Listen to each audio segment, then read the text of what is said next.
Dando continuidade às nossas videoaulas sobre catálise enzimática, vamos ler um pouquinho aqui, ó. Características das enzimas. As enzimas atuam no ambiente aquoso das células. Esses compostos peculiares são proteínas especiais que contêm um sítio ativo, que é responsável pelas ligações dos substratos, os reagentes, e pela transformação destes em produtos. A estrutura do sítio ativo é específica à reação que ela catalisa, com grupos no substrato interagindo com grupos no sítio ativo por meio de interações intermoleculares, como ligação de hidrogênio, interações eletrostáticas e interações de Van der Waals. A figura ao lado mostra dois modelos que explicam a ligação de um substrato a um sítio ativo de uma enzima. No modelo chave-fechadura, o sítio ativo e o substrato têm estruturas tridimensionais complementares e se encaixam perfeitamente sem a necessidade de rearranjos atômicos maiores. Evidência experimental favorece o modelo do ajuste induzido, no qual a ligação do substrato induz uma mudança conformacional no sítio ativo. Somente depois da mudança, o substrato se ajusta perfeitamente ao sítio ativo. Então aqui está o modelo aqui de chave-fechadura e aqui o modelo de ajuste induzido.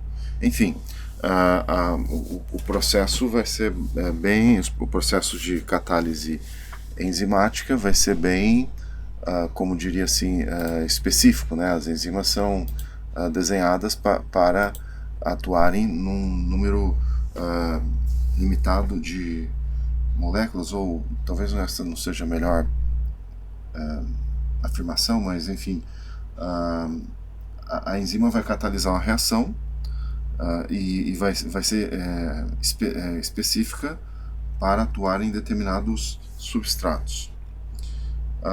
Bom, aqui nós vamos falar sobre o mecanismo de Michaelis-Menten. Daqui a pouco eu vou anexar a essa videoaula a dedução do mecanismo de Michaelis-Menten. Vamos lá então. O mecanismo de Michaelis-Menten. Então está aqui o companheiro Leonor Michaelis, falecido em 1949, e a companheira Maud Menten, falecida em 1960. Bom, então vamos lá. Mecanismos de Michaelis-Menten. Os estudos experimentais da cinética enzimática são naturalmente realizados acompanhando-se a velocidade inicial de formação dos produtos em uma solução na qual a enzima está presente numa concentração muito baixa. As enzimas são catalisadores tão eficientes que uma aceleração significativa da velocidade de reação é obtida mesmo para concentrações de 3 ordens de grandeza menor que as do substrato.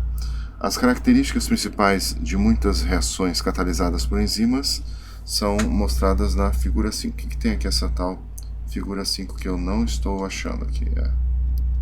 Figura 5. Eu tenho que dar uma olhada no material. Figura 5 localizada, mas daqui a pouco a gente vai precisar dela, não neste momento. Bom, vamos lá. Ou talvez seja nesse momento, mas deixa eu ver onde é que está localizado aqui. Deixa eu colar novamente a famosa figura 5. Deixa eu apagar aqui, com todo respeito, os rostos de Michaelis-Menten, né? E vamos tratar antes de como se realizam os ensaios de cinética enzimática. Primeiro, são feitos ensaios para medida de velocidades iniciais em diferentes concentrações do substrato. Vamos fazer o seguinte, você tem assim, a enzima mais substrato dando produto, né? Então você sabe que substrato é o seu reagente, substrato mais a enzima livre aqui, né? Substrato é o seu reagente, enzima é o seu catalisador. Aqui eu não coloquei o mecanismo, só estou fazendo esquematicamente. Então imagina assim que você prepara soluções, diferentes soluções, variando a concentração do substrato, mantendo a concentração da enzima constante.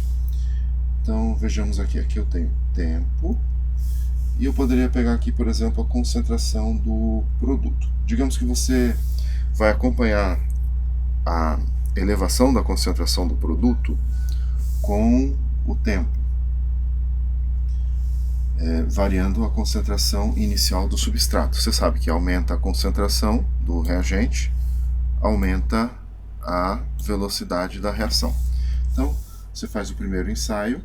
Então, aqui em vermelho eu vou pôr a evolução da concentração do produto com o tempo. Então, você usa uma concentração bem baixa do substrato. Digamos que aqui a concentração do substrato seja, sei lá, 0,0001, por exemplo. Então aqui, tá, essa aqui era para ser uma curva, né? Não ficou muito curva aqui, né? Mas tudo bem.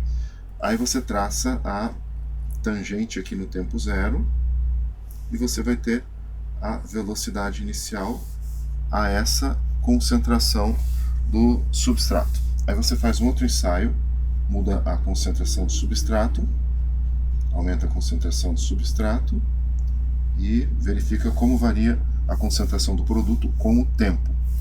Novamente, você traça a tangente no tempo zero e você vai ter uma outra velocidade inicial. Obviamente, a velocidade inicial, que é a inclinação da tangente, digamos que aqui a concentração do substrato tenha sido, sei lá, 0,0003, por exemplo, mol por litro. Então, a velocidade aqui é maior do que aqui.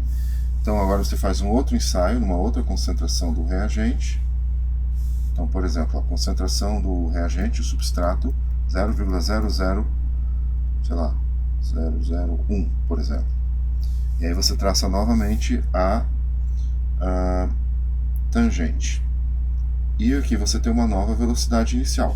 Então você vai fazendo diferentes ensaios, variando a concentração inicial do reagente, o substrato, e para cada ensaio você vai medindo a velocidade inicial. Você vê que a inclinação aumentou ali, aumentou a velocidade inicial. Bom, mas e daí? O que tem a ver isso aí com o que isso vai nos dizer sobre a catálise enzimática? Deixa eu ver se eu consigo aqui colocar a figura 5. Então você viu aqui, você tem velocidades iniciais em diferentes concentrações iniciais. Então foram feitos, digamos, dezenas de ensaios com diferentes concentrações iniciais do reagente. Para cada um desses ensaios você mediu a velocidade inicial. Pois bem, você faz depois um gráfico de velocidade inicial em função da concentração inicial do substrato. Então essa é a figura 5. Aqui você tem a concentração inicial do substrato, e aqui você tem a velocidade inicial. O que se observa é que a velocidade inicial inicialmente aumenta de maneira linear e tende assintoticamente ao máximo. Esse máximo vai ser atingido lá numa concentração de substrato virtualmente infinita. Então, essa curva aqui, esse gráfico, é resultante de dezenas de ensaios em diferentes concentrações iniciais do substrato, onde se mediu a velocidade inicial.